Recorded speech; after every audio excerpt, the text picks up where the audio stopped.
वो अपना फायदा देख के खुश नहीं है, पड़ोसी के फायदे को देखकर दुखी है। इसलिए हमें सदा हर हाल में मैया जी क्या रहना चाहिए? प्रसन्न रहना चाहिए, खुश रहो, हर हाल में खुश रहा करो। पति अच्छा है तो भी खुश, और बुरा है तो अब क्या कर लोगे? अब बुरा है तो आप अच्छा कर सको तो कर लो, नहीं जैसा है अब वैसा ही रहेगा, उसे बदला नहीं जा सकता। अब उसी के संग खुश रहना सीख लो।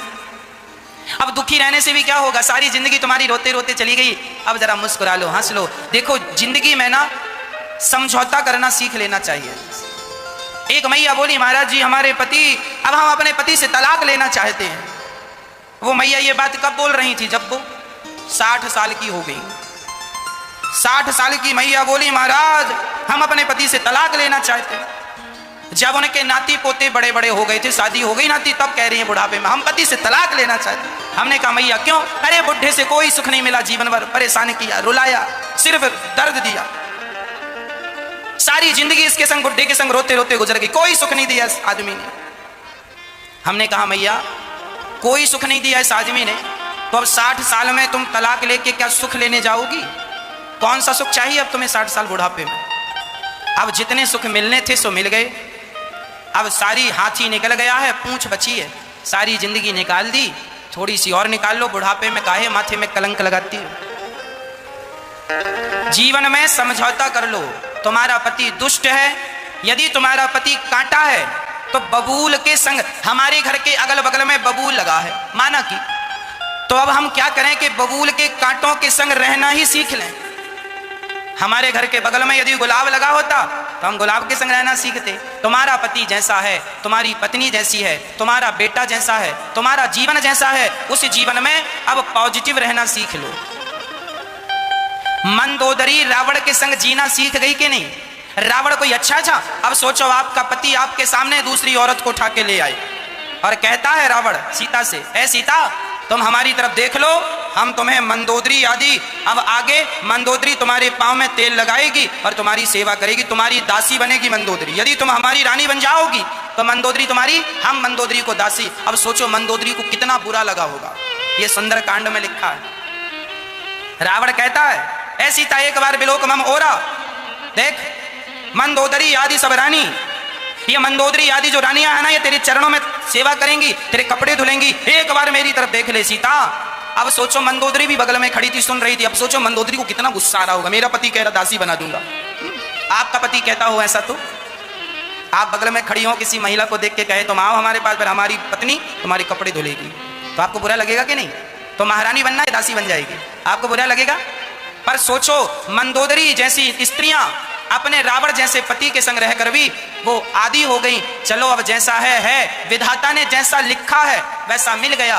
अब ये जिंदगी काट लो, अब अच्छे कर्म करेंगे तो अगली बार भगवान कृपा करके सब बढ़िया करेंगे। अब ये जो जा रही है इसे जाने दो, समय को काट लो भैया किसी बहाने से। लिखा किस्मत में मिटता नहीं मिटाने से, लिखा किस्मत में मिटता नहीं मिटाने से, समय को काट लो भैया किसी बहाने से। अब ये बताएं, ये तुम समय थोड़ा सा काट लो, जैसा है पति, जैसी है पत्नी, जैसा बेटा बेटी, उनके संग काट लो, समय गुजार लो। समय ही तो गुजारना है। मौत तो आ ही रही है, फिर जब मौत आ जाएगी तब फिर मौत के संग चले जाएंगे, सब छूट जाएगा झंझट। जब तक मौत दूर है तब तक हंसते मुस्कुराते जी लो। अरे रोकर भी गुजरना है, हंसकर भी गुजारना है, तो क्यों रोकर गुजारें, हंसकर गुजार लें। गुजारना ही तो है, तो रोकर क्या फायदा? हमें पता है एक समुद्र के बीच में एक नौका फंस गई, समुद्र में ऐसी हवा चली, तूफान उठा कि वह नौका रास्ता भटक गई, और वहां उसमें जितने यात्री गण थे वो सब रोने लगे। सारे लोग रो रहे थे, पर उस नौका में एक आदमी मुस्कुरा रहा था। सबने पूछा क्यों? नौका रास्ता भटक चुकी है और अब हम नौका पानी में डूब जाएगी, हम सब समुद्र में डूब कर मारे जाएंगे। बोले रो, हंस क्यों रहे हो? उस आदमी ने कहा तो क्या रोने से नहीं मरोगे? जब समुद्र में नौका फंस ही गई है और डूबना ही है, जब यह निश्चित है कि मरना ही है, तो रो के मरने से फायदा, हंसते हंसते मरो। मरना ही है तो रोने से क्या होगा? इसलिए हर हाल में हमें पॉजिटिव रहना चाहिए, हर हाल में हमें प्रसन्न रहना चाहिए। हर हाल में क्या रहो मेरी माँ? प्रसन्न रहो। बहू गाली दे तो भी प्रसन्न रहो। मेरे जीवन में कोई पाप हुए होंगे जिसके कारण मुझे मेरी बहू गाली दे रही है, उस पापों का ये दंड मुझे मिल रहा है। न देना दोष किस्मत को, विपत्ति तो सब पे आती है। इसलिए जब तुम्हारा बेटा गाली दे तो दोष ना देना, तुमने कोई पाप किया होगा, उसी का ये दंड मिल रहा है, भोग लो, समय को काट लो भैया, किसी बहाने से कट रहा है, काट लो। कोई पाप था सो दंड मिल रहा है, अब पाप ना कर लेना, आगे ठीक हो जाएगा। हाँ, इसलिए उस हाल में भी प्रसन्न रहो। क्या शिकायत करें हम किसी से? सच कहता हूं मेरी माँ, हमें किसी से कोई शिकायत नहीं है। ना तो पत्नी से शिकायत है, ना तो पति से शिकायत हो। जीवन में किसी से शिकायत ना हो। आपको यदि पति से शिकायत है तो आप दुखी रहेंगे। आप चाहती हैं कि हमारा पति राम जैसा हो, पर मिल गया है रावण जैसा, तो फिर मंदोदरी बन जाओ। क्या बन जाओ? मंदोदरी। वो खुश थी उस हाल में। हर हाल में प्रसन्न रहो, मुस्कुराने का मौका ना गवाओ। पता नहीं ये मुस्कुराने का मौका फिर कब मिलता है। 84 लाख योनियों में विधाता ने केवल आपको और हमको ही हंसने और मुस्कुराने का अवसर दिया है। क्या कुत्ता और बिल्ली को आपने हंसते सुना, देखा? क्या भैंस हंसती है? बंदर हंसता है? फिर आप हंसते हैं तो हंस लीजिए, मुस्कुरा लीजिए। इसलिए दिल खोल के हंसा करो, प्रसन्न रहा करो। हर हाल में पत्नी गाली दे रही है फिर भी प्रसन्न। तो राम जी की पत्नी गाली देती थी, क्यों जी? कोई कमाते धमाते तो हो नहीं, घर में पड़े रहते हो, कहकर चली गई। और पानी भर के जब आई घड़ा में तो भी सत्संग करने राम जी बैठे, तो भरा भराया घड़ा खोपड़ी में पटक दिया। राम जी हंस के बोले, देखो कितनी सुंदर है। सुंदर है? घड़ा पटक दिया, सुंदर? हाँ, पहले आई तो गरज गई, बाद में आई तो बरस गई। मेरी पत्नी जैसी पत्नी सबको मिले। ऐसी पत्नी ना होती तो मन भगवान में ना लगता। पत्नी ज्यादा प्यार करने वाली हो ना तो पत्नी से आदमी प्यार करता है, भगवान से नहीं प्यार करता। और जब लात पड़ते हैं तो सीधा भगवान की तरफ भागता। विभीषण को लात पड़ा, सीधा भगवान की तरफ। लात पड़े तो भगवान, ठोकर ही ठाकुर से मिलाती है। ठोकर ना लगे तो भगवान भी याद नहीं आते। एक बहू हमारे पास आई, बोले गुरुजी हमारी सास बहुत गालियां देती है। हमने कहा अच्छा, बोले कोई उपाय बता दो। हमने उसे एक कागज की पुड़िया दे दी। हमने कहा ये पुड़िया ले लो, जब तुम्हारी सास गाली दिया करे तो इसे अपने मुंह में दबा लिया करो। अच्छा, हमने कहा जोर से दबाया करो, असर होगा। जी महाराज जी। अब वो बहू चली गई पुड़िया लेके। अब जब भी सास गाली दे तो वो अपने मुंह में पुड़िया दबाए, और सास जितनी जोर से गाली दे वो उतनी जोर से पुड़िया दबाए। अब सास को लगा कल तक तो मैं बोलती थी तो ये भी बोलती थी, अब सास को क्या पता कि ये बोलने की जगह पुड़िया दबा रही है। आज बेचारी बहू ने कुछ बोला नहीं, क्योंकि वो पुड़िया दबाने में व्यस्त थी। दबाए कैसे? बोलेगी तो वो निकल जाएगी और दबेगी नहीं। हमने कहा था दबा के रखना हर हाल में। बात उसने मानी और दवाई। आधा घंटा तक सास का लेक्चर चला, पर बहू ने चूं तक नहीं कहा, एक शब्द नहीं कहा। सास को लगा मेरी बहू बदल गई क्या? सास को लगा कल फिर ट्राई करती हूं। कल फिर सास ने अपना शुरू किया प्रवचन। अब बहू ने फिर पुड़िया दवाई, कोई उत्तर नहीं। अकेली सास बेचारी कब तक भौंके बताओ? कब तक चिल्लाएगी? भौंकने के लिए दो लोग चाहिए। यहां से हुआ भौं तो सामने से भी होना चाहिए ना, भौं भौं, तब तो मजा है। अकेला कब तक भौंकेगा? तो बेचारी तीसरे दिन 15 मिनट, चौथे दिन 5 मिनट, छठवें दिन सास को लगा मेरी बहू को हो क्या गया है, कोई उत्तर ही नहीं देती मेरी गालियों का। मैं कितना भी डांट लूं, पहले तो बड़ा बक बक बक बक करती थी।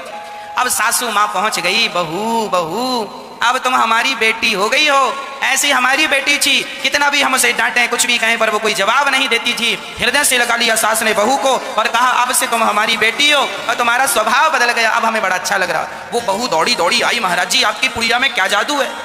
हमने कहा क्या हुआ? बोले सास तो माँ बन गई। अच्छा, हमने कहा पुड़िया खोल के देखो। उसने पुड़िया खोली तो उसमें कुछ नहीं। महाराज जी इसमें तो कुछ नहीं है। हमने कहा बहन पुड़िया में कुछ नहीं था। तो बोले सास में परिवर्तन कैसे हो गया, बदल कैसे गई? हमने कहा सास इसलिए बदल गई कि आपसे हम कहते कि चुप रहा करो तो आप चुप तो रह नहीं सकती थी, इसलिए हमने काम बता दिया पुड़िया दबाने का। तो 6 दिन में ही परिवर्तन हो गया। हम लोग हमेशा ये सोचते हैं कि तुम अपने आप को बदलो, तुम अपना स्वभाव बदलो। हम सामने वाले का स्वभाव बदलना चाहते हैं। यदि हम अपने आप को बदल लेंगे ना तो सामने वाला अपने आप बदल जाएगा। भक्तों, जमाने को बदलना है तो पहले अपने आप को बदलना होगा। बहू ने अपने आप को बदला तो सास बदल गई। वो चुप रहने लग गई तो सास से माँ हो गई। सामने वाला भी बदल जाएगा। कब? जब हम स्वयं बदलेंगे। समझ में आई बात? इसलिए हम ये ना गाना गाएं कि तुम बदल जाओ, तुम बदल जाओ। शुरुआत अपने से करें, हम बदल जाएं। हम अपना स्वभाव बदल लें, अपना चिड़चिड़ाना बदल लें, शांत चित्त से रहना सीख लें। हर बात का उत्तर देना जरूरी नहीं है, हर गाली का प्रत्युत्तर देना जरूरी नहीं है। शांत चित्त से समझदारी से जीवन जियोगे तो आनंदमय जीवन होगा।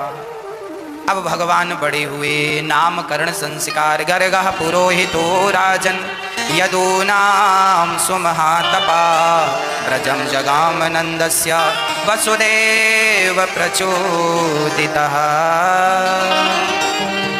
गर्गाचार्य जी भगवान वसुदेव जी के गुरु थे। कहा वसुदेव जी ने, जाइए पुत्र का नामकरण संस्कार गुरुदेव आप कर लें। गर्गाचार्य जी भगवान का नामकरण संस्कार करने आए। हमारे हिंदू धर्म में, सनातन संस्कृति में संस्कारों की बड़ी महिमा रही है मैया। बच्चों को संस्कार देना ना भूल जाइएगा। धन दौलत बाद में दिया करो, बच्चों को संस्कार पहले दिया करो। बंटवारे में धन दौलत नहीं, संस्कार। यदि बेटा योग्य है तो उसे धन देने की जरूरत नहीं है, योग्य है तो काम बन जाएगा। धन दौलत तो बाद का विषय है ना, तो पहले संस्कार दीजिएगा, मजबूत बनाइएगा, स्ट्रांग बनाइए। बच्चे का चरित्र मजबूत कर दीजिएगा, बच्चों का चरित्र मजबूत कर दीजिएगा। बच्चों का स्वभाव अच्छा, बड़ों के प्रति सम्मान हो, व्यवहार अच्छा हो। आज हम लोगों को देखते हैं, अधिकांश लोग व्यवहार कुशल नहीं हैं। आज भैया जी, आज समाज में रिश्तों में खटास क्यों है? क्योंकि आज व्यक्ति व्यवहार कुशल नहीं है।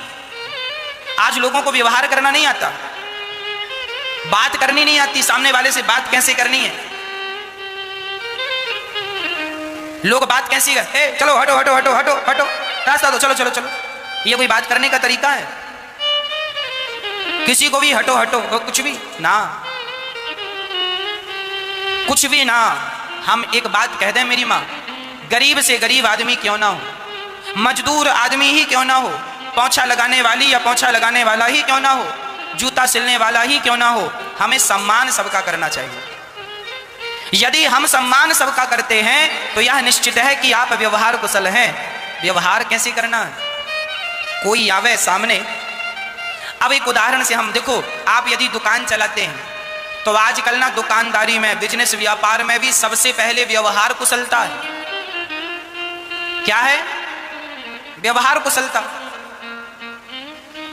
एक बार मुझे अपनी बात याद है, मैं आपको अपनी बात करता हूं, लोगों का व्यवहार कैसा है और कैसा होना चाहिए। एक बार हमारे घर में कोई उत्सव था, तो हमारे यहाँ पान की जरूरत थी। पान, लोग आ रहे थे तो उन्हें पान, तो हम पान वाले की दुकान में गए और हमने कहा पान वाले भैया से, भैया जरा 50 मीठे पान लगा के दो।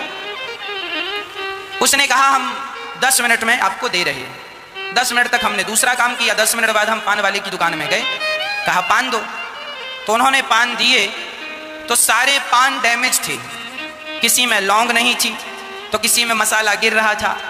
हमने उससे कहा भाई ये पान आपने दिए हैं, इसमें देखिए ये व्यवस्थित नहीं है, जरा इनको ठीक करिए। कोई मेहमान आएगा तो पान पान की तरह, खुला पान पूरा दे दे तो अच्छा लगेगा, पान पान की तरह लपेट कर देना होता है।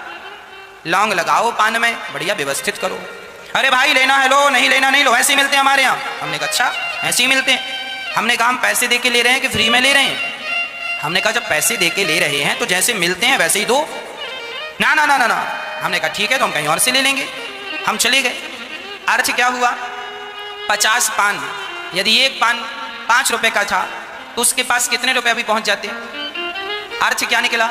उसने अपनी ग्राहकी बर्बाद कर ली। हम जैसे ग्राहक अब उसकी दुकान में कभी नहीं जाएंगे। अर्थ क्या निकला? हमारे यहाँ कहते हैं ग्राहक भगवान होता।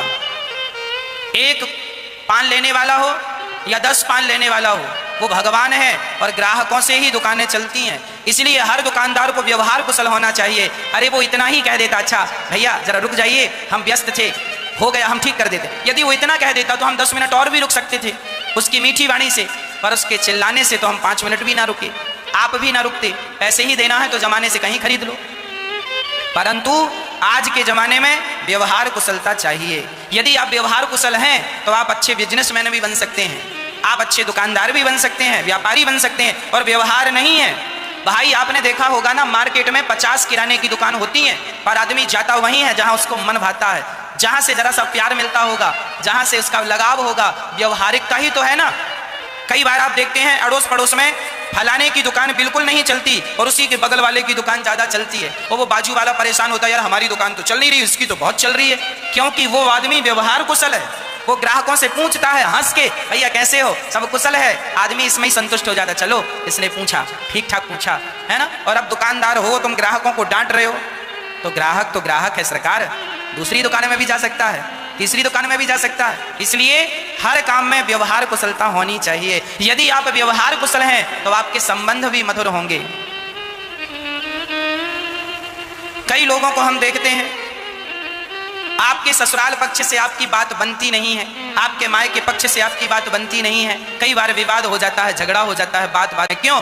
क्योंकि आप व्यवहार कुशल नहीं है, बात बात में झगड़ा होता है, सामने वाला कुछ बोल दिया आप हाइपर हो जाते हैं, गर्म हो जाते हैं ना। ये व्यवहार कुशलता नहीं है। व्यवहार कुशलता ये है, अरे अपनों से क्या गुस्सा करना, हमारा भैया हम पे गुस्सा कर रहा हो तो क्या हम अपने भाई पर गुस्सा करें, हमारा पिता हम पर गुस्सा कर रहा हो तो क्या हम पिता पे गुस्सा करें, हमारी माँ हम पे गुस्सा कर रही हो और हमें डांट रही हो तो क्या हम माँ पे गुस्सा करें, उसे डांटें ना। जहां अपनापन होता है, जहां लोग आपको अपना मानते हैं, वहां लोग आप पे गुस्सा होने का भी अधिकार रखते हैं और आपको डांटने का भी अधिकार रखते हैं। जहां आप समझदारी से चलते हैं, रिश्ते निभते हैं, समझदारी आप छोड़ देते हैं, रिश्ते नष्ट हो जाते हैं। तो व्यवहार कुशलता जरूरी है, हर क्षेत्र में व्यवहार कुशलता जरूरी है। हाँ, अकड़ जरूरी नहीं है।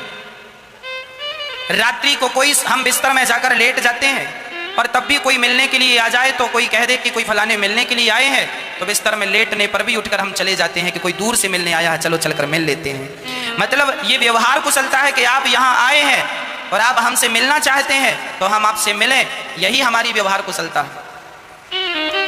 हम आपको यूं ही ना कह दें कि ना रात हो गई है सवेरे आना ना, यदि संभव है तो आपसे मिलना चाहिए, हम आपसे मिल लेते हैं यदि संभव है। अब कोई रात को 11 बजे आए और तब हम सो गए और खबर ही ना लगे, तब तो फिर हो ही नहीं सकता मिलना। पर जब तक आंख खुली है और पता चल जाए कि आप मिलने आए हैं तो हम जरूर, हम पढ़ रहे हैं, दोपहर को हम खा के थोड़ा सा लेट कर पढ़ लेते हैं और पढ़ते समय जब पता चलता है कि कोई आकर बैठा है मिलने के लिए, तुरंत हम आपसे मिलने आ जाते हैं।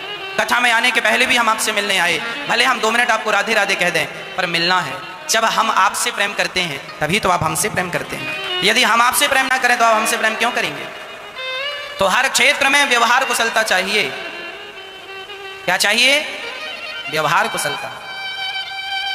एक प्रेम, आज का इंसान पैसों का भूखा नहीं है, कोई भी आज का इंसान प्रेम का भूखा है, पैसों का कोई भूखा नहीं है, प्यार चाहता है, प्यार। हर व्यक्ति गरीब से गरीब हो प्रेम का भूखा है साहब, इसलिए प्यार किया करो। सब में भगवान है यही सोचकर प्यार किया करो तो वो प्यार भगवान से हो जाएगा। बच्चों को व्यवहार कुशलता सिखाओ, अपने से बड़ों से कैसे बातें करनी चाहिए। अधिकांश हम देखते हैं बच्चों को अपने से बड़ों से बात करनी नहीं आती, चिल्ला चिल्ला के बात करते हैं, उल्टे सीधे शब्दों का प्रयोग करते हैं। बच्चों को सिखाओ बेटा शालीनता से बात किया करो। कई बच्चे जोर जोर से बोलते हैं ना, गलत है, बहुत तेज नहीं बोलना चाहिए, शालीनता से, सामने वाला सुन ले और आप सुन ले बस। तीसरा आदमी खड़ा है उसे भी सुनाई ना पड़े, आहिस्ता आहिस्ता बोलिए, धीरे धीरे बोलिए, अच्छा बोलिए। ये सारी बातें बच्चों को सिखाओ, काम आएंगी भविष्य में। अभी बच्चे बच्चे हैं, कल बड़े होंगे, यही बातें काम आएंगी। आजकल आप देखते हैं ना, सेल्समैन लोग जो आते हैं, किसी बड़ी बड़ी कंपनियों के जो प्रचारक होते हैं ना, वो कितनी अच्छी बातें करते हैं। जैसे आपके घर में वो पानी वो लगाने वाला आता है, आरओ लगाने वाला, कितनी बढ़िया। सर रात को 2 बजे, दिन के 2 बजे बेल बजाएगा, 2 बजे नींद में आप गुस्से से आए, कौन? आरओ वाला आया, आरओ वाला। अरे हमारे घर में आरओ लगा है, अब मेरा गए, अभी पिछली बार तो लगवाए थे। अरे सर हम इसलिए आए हैं, यदि कोई खराबी आ गई वो फिल्टर विल्टर बदलने का तो हम करवाएं काम। नहीं सब बढ़िया, अभी तो लगा पिछले महीने। हाँ सर हमारा नंबर रख लीजिए, कभी भी आपको अड़ोस पड़ोस में जरूरत पड़े हमका संपर्क कीजिएगा। आप उस पर चिल्लाते हैं, कई बार तो गालियां लोग निकाल देते हैं, पर फिर भी वो सेल्समैन जो है ना, उन्हें सिखाया जाता है कि तुम्हें सामने वाले से कैसी बात करनी है। यदि तुम भी गुस्सा कर लोगे तो कैसे तुम्हारी बिक्री होगी, कैसे तुम्हारा काम चलेगा। इसलिए वो तुम पे गुस्सा करे चलेगा, तुम्हें उस पर गुस्सा नहीं करना। ये सिखाया जाता है, पढ़ाया जाता है, तब कहीं जाके आदमी अपना व्यापार, अपना बिजनेस सफल बना पाता है। कोई भी व्यापार बिजनेस करने के लिए आज व्यवहार कुशलता चाहिए। आपको सबसे पहला पाठ व्यवहार का सीख लेना चाहिए, ये जीवन भर काम आएगा, ताउम्र काम आएगा।